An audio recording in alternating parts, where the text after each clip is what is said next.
Hello guys, welcome you all to my YouTube channel Commerce with Roshni. My name is Roshni and today's video is basically on how to opt CA after graduation, what is direct entry route and how many levels are there in CA intermediate course and what are the subject that a student have to studies in CA intermediate course, how many subject a student have to studies in CA intermediate course and what are the marks of each paper contain and so इस video में हम इस सभी questions को discuss करने वाले हैं। तो बिना अपने टाइम को वेस्ट किए चलिए इस वीडियो को स्टार्ट करते हैं।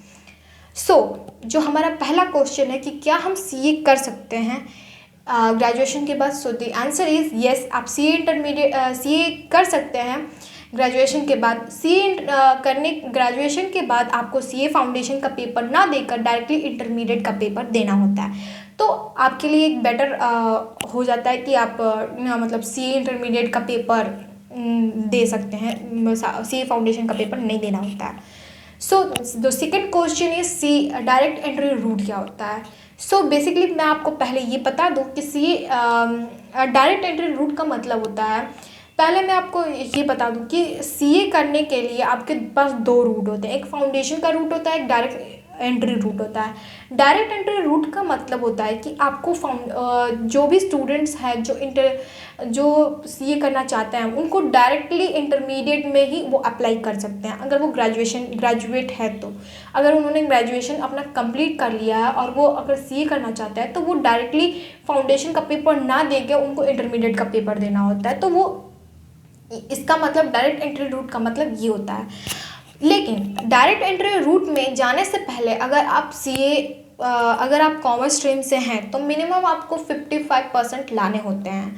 अगर आपने अपनी ग्रेजुएशन की डिग्री टैक्सेशन, इकोनॉमिक्स, अकाउंटिंग या फिर बिजनेस लॉ से कर रखी है तो आपको मिनिमम 55% लाने होते हैं। और अगर आपने इन सब्जेक्ट से कर रखी है तो भी आप जा सकते हैं, या फिर कोई भी और कोर्सेज जो भी कॉमर्स स्ट्रीम्स में आते हैं अगर आपने उनसे कर रखी है अपनी ग्रेजुएशन तो भी आप जा सकते हैं। मतलब ग्रेजुएशन आपका कॉमर्स स्ट्रीम से होना चाहिए तो आपको 55% लाने होते हैं, तो आप सीए इंटरमीडिएट में अप्लाई कर सकते हैं। लेकिन अगर आप नॉन कॉमर्स स्ट्रीम से हैं और आपने अगर ग्रेजुएशन कर रखी है और सीए करना चाहते हैं तो सीए आप भी डायरेक्टली सीए इंटरमीडिएट के लिए अप्लाई कर सकते हैं। आपको सीए फाउंडेशन का पेपर नहीं देना होता है, लेकिन उसमें 60% लाने होते हैं ग्रेजुएशन में इंटरमीडिएट में अप्लाई करने के लिए। हाँ, मैं जानती हूँ 5% थोड़े बहुत ज़्यादा है, कॉमर्स स्टूडेंट को 5% का छूट है और आपको 5% का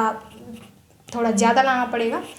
तो ये क्राइटेरिया है, आपको इसको फॉलो करना होगा कि अगर आप कॉमर्स स्ट्रीम से है तो आपको 55% लाने होंगे, अगर नॉन कॉमर्स स्ट्रीम से है तो आपको 60% लाने होंगे।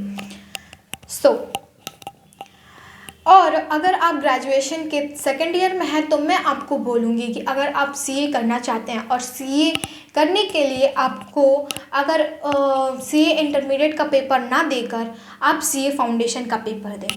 क्योंकि अगर आप कॉमर्स स्ट्रीम से हैं तो वो आपके लिए बहुत ज़्यादा अच्छा रहेगा कि आप मतलब सीए इंटरमीडिएट का पेपर दे सकते हैं, आपको कोई डाउट नहीं होगा। लेकिन अगर आप नॉन कॉमर्स स्ट्रीम से हैं और आप सीए करना चाहते हैं और आप अगर अपना सीए ग्रेजुएशन के बाद करना चाहते हैं तो मैं आपको पहले बोलूँगी कि आपको पहले इंटरमीडिएट का पेपर देना चाहिए, फाउंडेशन का पेपर देना चाहिए इंटरमीडिएट के पेपर के पहले।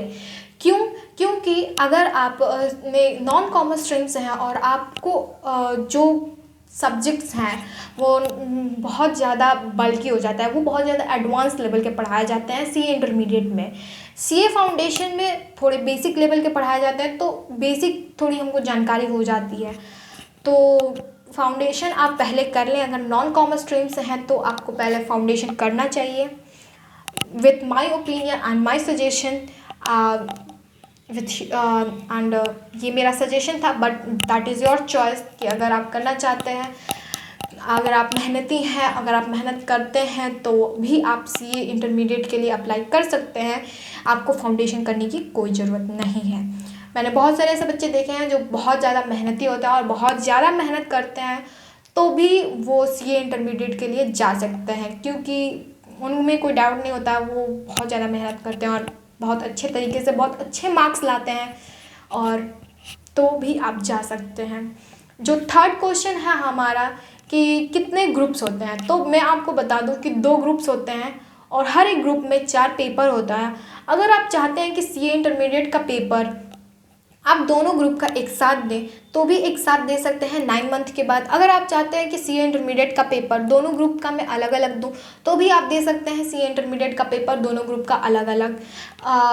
पेपर का पैटर्न भी वही है, मई और नवंबर में होता है, यानी कि साल में 2 बार पेपर होता है, मई और नवंबर में, तो भी आप दे सकते हैं, कोई इशू नहीं है।